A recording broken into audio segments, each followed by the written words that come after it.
Good afternoon, YouTube. I am Flightsimguy, and today I am playing Xplane. As you can see here, I'm in the Beechcraft Beach Baron, similar to the one that's in FSX. So if you've ever flown that one, you'd be right at home with the Beach Baron in Xplane. And you know, I've had Xplane on my computer for several years now, and I just now decided to actually step in and figure out how to get everything going and actually learn about it. And let me tell you, man, Xplane nowadays, lately, Xplane is pretty sweet. A little bit of history on Xplane. For the longest while, up until I want to say Xplane 8, Xplane was a one-man project. I don't remember the name of the gentleman, but it was literally a one-man project. And he got a lot of, a lot of people were complaining about how Xplane doesn't look as pretty as FSX. And he's like, well, dude, it's just me. Whereas Microsoft has, hundreds of developers, it was just him. And now Xplane is managed by an outfit called Lorimar Research, or whatever. I'm not sure what that outfit's all about. But it's being developed by a team of people now, and they're on Xplane version 10.5. This is Steam. I'm running the Steam version, and it's beginning to take off. Now, some quick differences between Xplane and FSX. At the core of the simulator, FSX uses pre-computed performance tables. I mean, every aircraft, whenever you get the documentation for the add-ons, you look in the back, it has all these graphs and performance tables and whatnot. Well, with FSX, all they do is they take those tables and punch them in, and the simulator engine uses those numbers to compute the simulation. However, for Xplane, they do it a little bit differently. With Xplane, they actually uses the design of the airfoil, and that information, along with airspeed, wind, temperature, pressure, the simulator actually computes the simulation real time. Now, when you're actually flying, you can't tell the difference, but that's the core difference between FSX and Xplane. Also, Xplane, what I'm flying right now, is the 64-bit version. It uses as much memory as you can throw at it, and it uses the full power of your computer. FSX, for all practical purposes, is abandonware. The actual simulator engine has not been touched in years. And while there is a big ecosystem with add-ons, the actual sim engine is old school technology. So from that perspective, Xplane beats FSX hands down. Also, because Xplane is a real simulator that uses blade element theory to compute the simulation, you can actually set up a FAA certified IFR simulation station with Xplane. Can't do that with FSX. Also, Xplane ships with a plane maker. You can actually design your own planes, and it comes with airport maker, where you can design your own airport scenery. And that's another reason why I never really got into Xplane before this. First of all, the usability. I mean, you don't need to be a rocket scientist to figure out how to map all the keys and all the assignments to your hardware, but it's not as intuitive as FSX. And not only that, but out of the box, the scenery in FSX, the airport scenery, I don't want to say it sucks, but there is none. All you see is the runway, and that's it. But the good news is, because there's an airport maker, the sim community has stepped up, and there's just about airport scenery for every airport you can think of. It's all free, and you can just go out there, you download it, you unzip it, and you drop it in the custom scenery folder, and you're good to go. Now, also resistance to change. You've been flying FSX for years. It's just hard to get by that barrier of change. So if you want to get into Xplane, have a mentor. In my case, my mentor was Belgiode, and that's the reason why I was able to get up to speed as quickly as I could. He went in there, rolled the sleeves up, figured everything out, and gave me a quick lesson, and before you know it, I was loading my own scenery and flying around.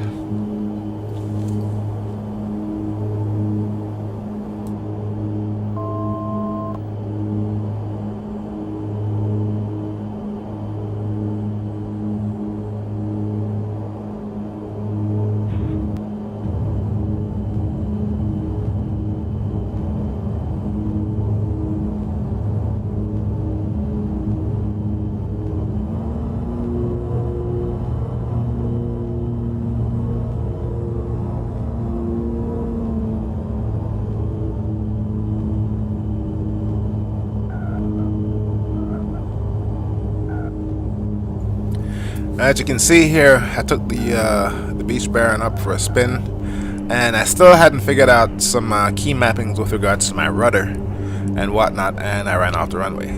But that's okay, you know. You're just learning to figure out how to get things going. Now, I don't want to badmouth FSX. Oh, and by the way, what are you looking at here now? This is a jet.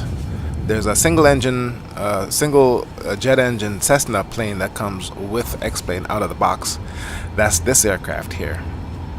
Just took it up for a spin, and all this here is VFR flying. Just flying around in the central or high area. I flew around here so many times I know exactly where everything is. And if you look at the interface, it takes a while. You're so used to clicking on buttons and knobs with the FSX way of doing stuff with the scroll wheel and stuff. With Xplane, it's a little bit different. Your scroll wheel zooms you in and out, and clicking on buttons usually involves left and right clicking the mouse buttons. Another good thing about Xplane, it has a quote-unquote built-in easy dock. You can configure up to 10 screen views, just like an easy dock, and all you need to do is hit Control 0 and place the camera where you want it to be using the up and down arrow buttons and the control period and control comma. Place the camera where you want and hit Control 0. Then whenever you want to go to that location, hit 0. You can do that all the way through 9. And you can do that on the inside and on the outside of the aircraft. So once you figured out the views, it's a lot more robust than FSX.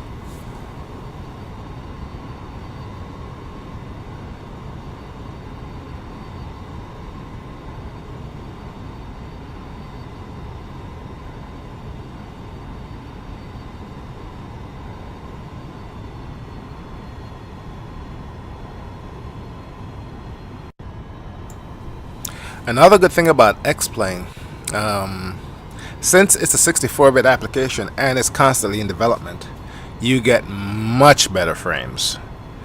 It's less prone to crashing. You can still wipe out in Xplane with regards to getting memory errors.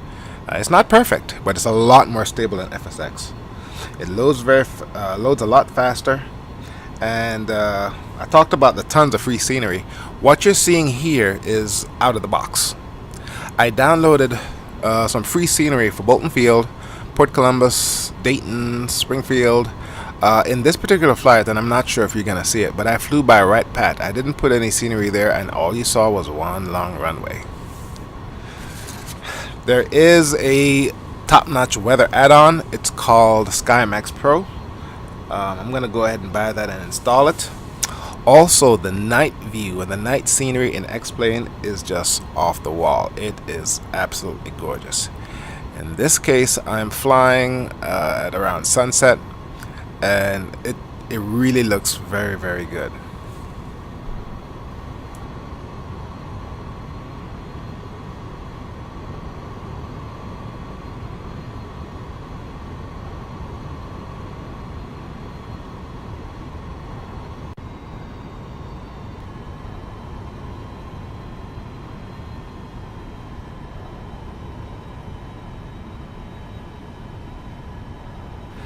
Now, with regards to add-ons, and this is how you know Xplane is no longer a fringe, black sheep of the family, or stepchild. It's Xplane right now. If you go to the xplane.org store, there are lots of add-ons. There's also plenty of add-ons on Steam, and more developers, including PMDG, they're getting in there creating add-ons for Xplane. The prices look kind of steep to me, but they're in the ballpark, and because it's 64-bit, everything works a lot better and everything looks a lot better. Right now, I'm just flying all the stuff that comes out of the box. I'm gonna go ahead and get myself one jet and one general aviation aircraft and the SkyMax Pro weather add-on. So we're looking at about almost $100.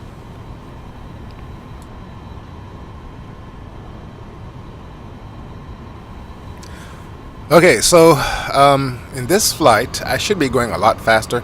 By the way, that's right, Pat Air Force Base right there. And as you can see, it's just one long runway. There's no buildings, no static objects. It's just very plain. That's why once you get into Xplane, you need to start searching for all your favorite airports, downloading them, and adding them to the custom scenery.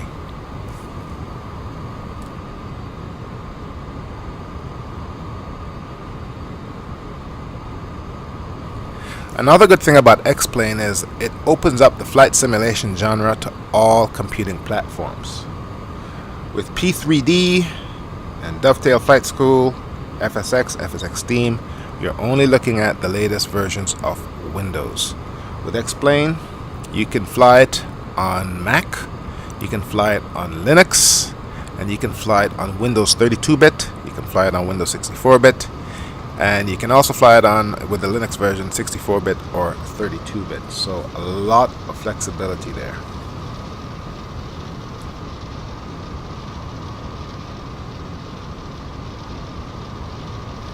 Now there's this ongoing argument in the simulation community whether FSX is a game or a tool or a simulator or whatever. The truth of the fact is, whether we want to admit it or not, FSX is a computer game. That's what it is. It's a game. You buy it, you fire it up, and you fly, but in reality, it's a game. Now, having said that, when you use it properly, it's a very, very good simulation tool. Xplane, on the other hand, I wouldn't call this a game. They're making changes to it to broaden its scope of appeal, but at the core, Xplane is an aviation or aeronautics tool. And because of that, to the best of my knowledge, you can't play multiplayer in Xplane. The only multiplayer you can do is through VATSIM. There is a VATSIM client called X Squawkbox, and that will allow Xplane to connect to the VATSIM network, and you can fly with other people using VATSIM. Otherwise, I don't think there is any other multiplayer support.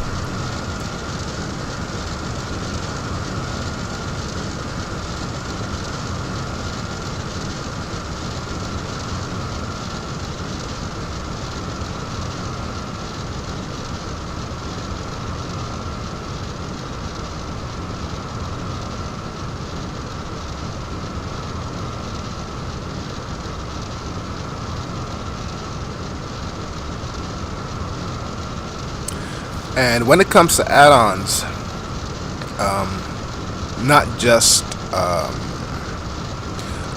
planes and whatnot or scenery, obviously FSX beats Xplane hands down. There are literally thousands of add-ons that covers everything. Whether there's like GSX, and you know what I'm talking about. With Xplane, there's not much to work with. It will support Track IR.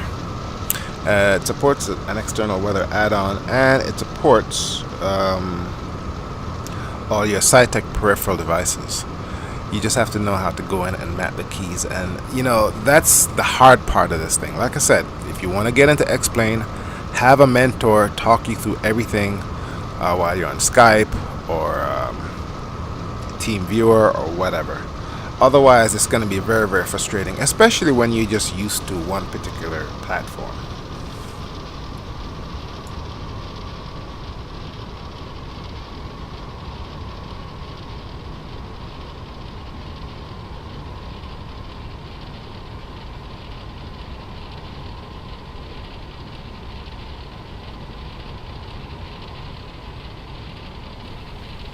Another good feature that Xplane has that beats Microsoft FSX is the instant replay. With FSX, you once you get to where you want to do a replay, you pause the sim and you hit options and instant replay. And I want to say it goes back maybe 5 minutes tops. I don't recall. And you watch your replay and you can change your views and whatnot. Xplane has instant replay or auto replay features, kind of like DCS. All you need to do is wherever you are on your flight, hit Alt R, and it has a scrubber and it goes back much further than FSX. So once you're in instant replay, you just drag the little say icon all the way back to wherever you want it, and then hit play. You can speed it up, you can slow it down, and while it's flying, you can position your camera wherever you want. You can create external cameras using that feature I was telling you about. So from a video maker or filmmaking perspective, you have a lot of good options in Xplane using the instant replay feature. Here I'm coming into land using this little jet. I didn't land, or I didn't come in the way a good pilot should. Like I said, I was just flying around, and it's pretty cool. Actually, half of this flight I made with flaps in the first position, with flaps 1. And because of that, I didn't get over 140. The second I figured I wasn't flaps up, I pulled it up and my speed went all the way up to like 230. Now in a real plane, obviously, you'd have broken the flaps off, or at least caused some sort of damage. And that's because I have everything set to never fail in Xplane. You can go in and you can modify that. Now, what you're looking at here is I just pulled up the good old Cessna 172 and was just flying it around and, you know, just giving it a test spin. And once you're in the air, it really doesn't feel much different from FSX. But if you look at the graphics, oh my goodness. The detail and the textures of the scenery, not including the airport, is just out of this world. It also has you know, cars and vehicles and whatnot, and you can specify how many cars, how many trees, how many buildings. You can specify all of that. Now, one of the other issues about Xplane, there are many instances where a road just runs into nowhere, or you'll have trees and houses right at the foot of the airport. That level of attention to detail has not been completely ironed out yet in Xplane. But that aside, it looks pretty good.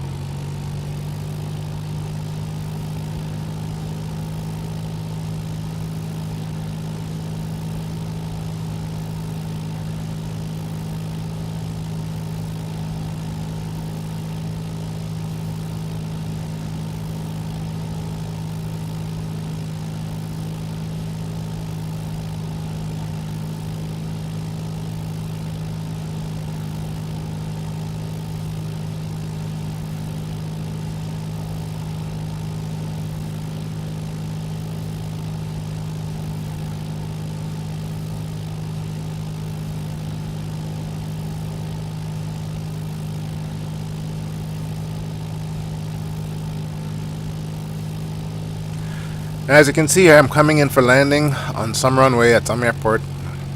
Don't recall. And I mentioned this in one of my DCS videos. Once you've learned the principles of basic flight, you know, lift, thrust, drag, you know, size of the wing, how it generates lift, and all of that stuff. Once you've learned the principles, you can pretty much pick up any old simulator, no matter who makes it, and fly it around and land it.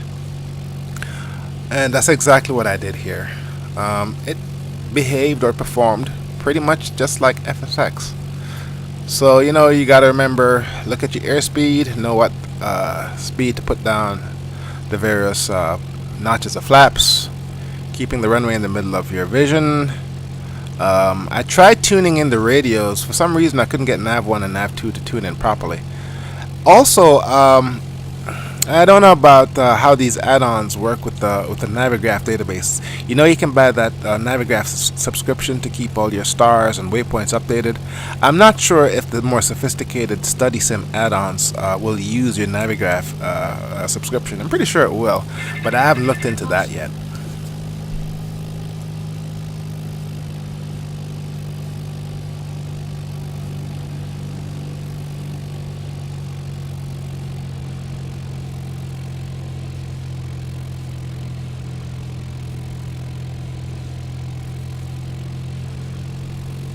Xplane also comes with some sort of rudimentary space shuttle. Has a basic B-52. I guess this is just stuff that the developers threw in there. One thing Xplane is missing, or maybe it exists and I just don't know about it, is some sort of instructor station.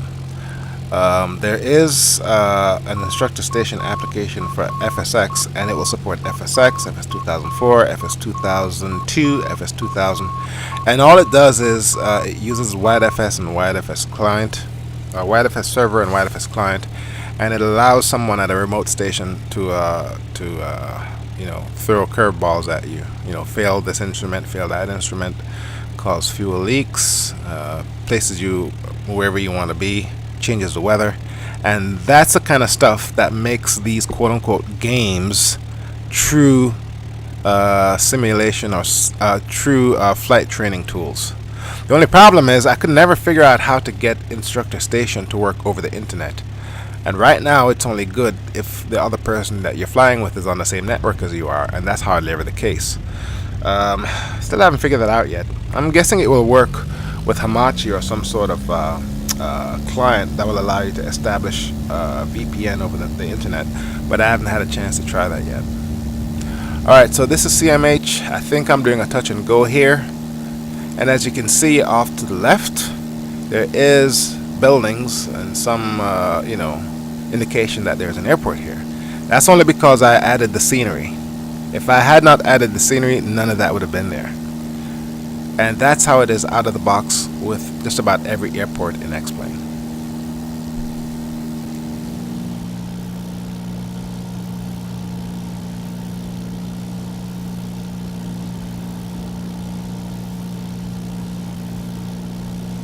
Now, in addition to the freeware scenery, of which there is plenty of, you can also buy payware scenery. I think Aerosoft has some good payware scenery packages for Xplane.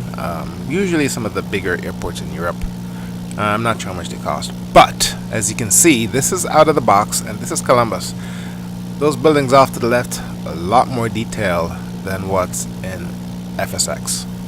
It also does a very good job of mapping geographical waypoints, such as that river right there. I think that's the Olentangy River. And so you can use Xplane for VFR flying if you have the right scenery packages installed.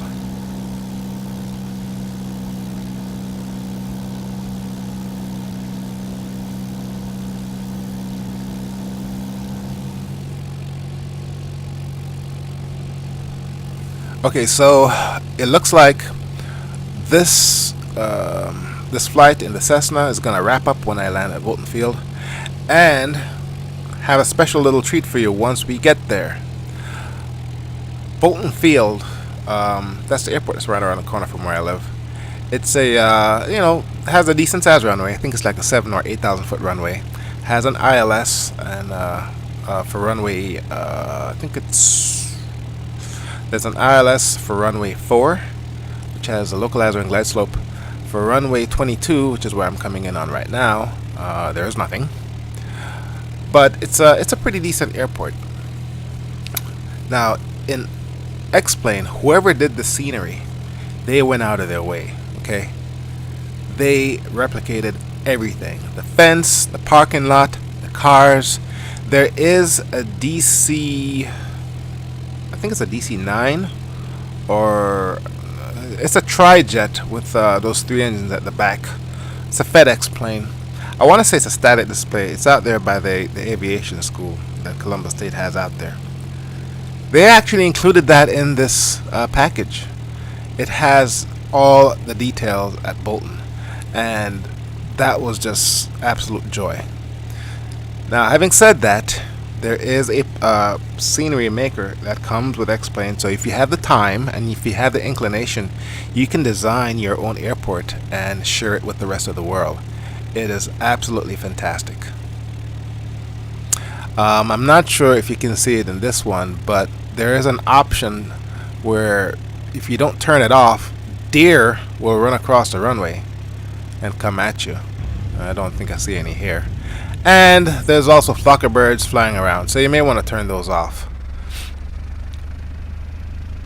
And here we are taxiing. The layout of the taxiways and everything is exactly the same as in FSX. Only difference is the attention to detail is a lot better. So that alone makes Xplane worth the effort.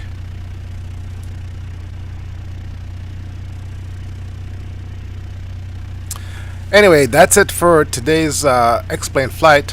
Like I said, I plan to get 2 more aircraft and start doing some long hauls in a commercial jet. I'm really looking forward to spending some more time with Xplane. I think this is the future of consumer flight simulations. Hopefully you found this video useful. My name is Flightsimguy. Thank you very much for watching, and I'll see you next time.